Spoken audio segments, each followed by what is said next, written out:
Hi, it's Steve. Today we'd like to show you how to change a pump seal on your dishwasher. It's a really easy repair. Let me show you how we do it. Now to do this repair, we're going to need to remove the bottom rack and all of the items that are in it and set those aside. We'll need to disassemble the pump so that we can get at that gasket. We'll just set that whole rack aside. And now we'll start to disassemble that pump. Now with the rack out of the way, next we'll remove that lower spray arm. So you can loosen that retaining nut in the center.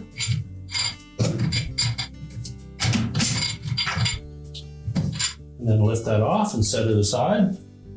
Now our next step will be to remove the pump cover here. There are 8 screws that secure that to the accumulator. These are a number 15 Torx head screw.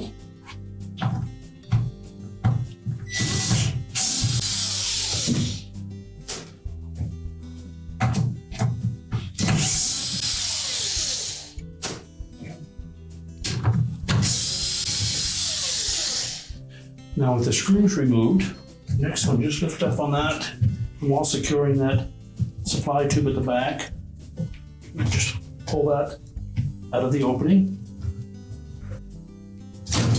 Now we'll just set that pump cover aside.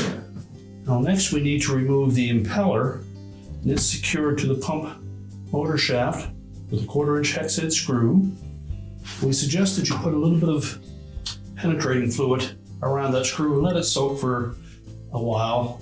Typically that screw is into that motor shaft quite tight and we don't want to snap that off. So put some type of a penetrating lubricant in that area and just let it sit for a while, and then we'll attempt to remove that. Now when we go to remove that screw, we're going to need to hold that impeller from turning. It does have a hex head hub in the center of that. It's actually a 1-inch hex head, so we can either use a 1-inch socket or an adjustable wrench to hold that impeller from turning while we remove the screw. We typically would use a 6-sided socket, set that right over the hub of that impeller, and then with a 1/4-inch socket on a 1/4-inch drive ratchet, we'll loosen that screw. Once it starts to turn freely, we can remove the socket, and you should be able to hold that impeller by hand.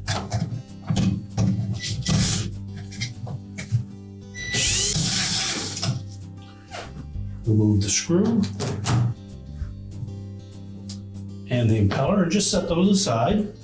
Now, inside this cavity, there are 4 more number 15 Torx head screws that secure that accumulator to the top of the pump. We'll need to remove those next.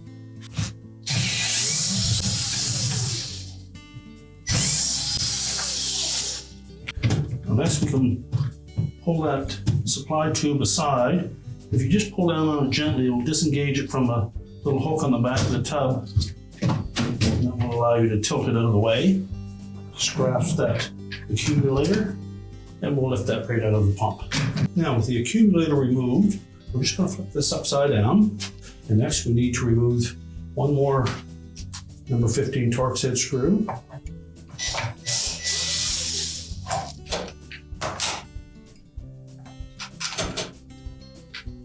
And carefully lift that off. Now using a small flat blade screwdriver, I'm going to pry out that old gasket. And we'll discard that. Then make sure that that channel is nice and clean. We'll fit the new gasket into that groove. Make sure it sits flush. Now when we go to reassemble this, make sure that the small plastic ball is in position. We'll secure it with that single screw. Now we're ready to put that accumulator back onto the pump. So when positioning that accumulator into the sump area, we'll make sure that we have this notch pointing straight forward.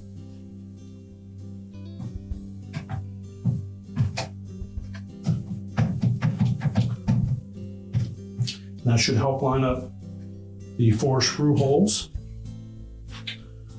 We'll start by dropping those screws into place.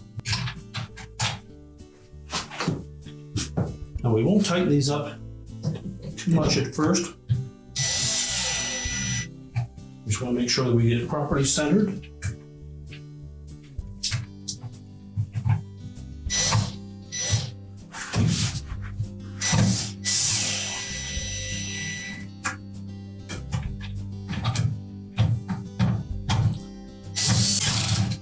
And then we'll go ahead and tighten them all. Next, we'll check that impeller, make sure there's no damage to it. And if we look down through the center of it, you'll notice there is a rib on one side and a flat side on the other. That will correspond with the extension on that motor shaft, so that will only go on one way.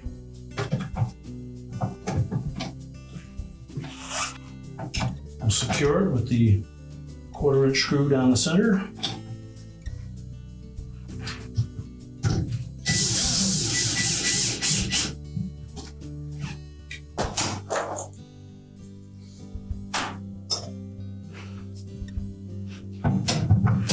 And then we'll tighten it with the ratchet.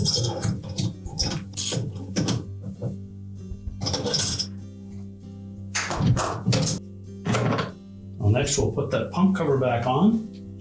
Before we do so, we'll just moisten this O-ring where it goes into the feed tube at the back. Make sure that we line up that supply tube with the notch in the center on the back wall.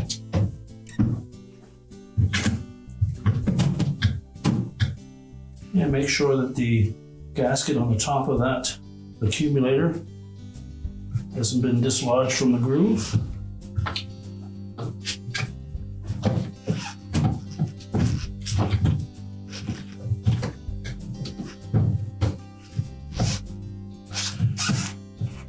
Set that securely on top, and then we'll reinstall the mounting screws. We'll now reinstall the lower spray arm. Make sure the bearing is intact, as well as the upper bearing.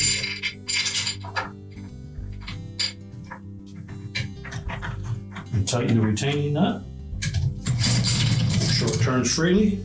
And now we're ready to put the rack back in. Just place the rack on the door, slide it back into place. Close the dishwasher up, and your repair is complete.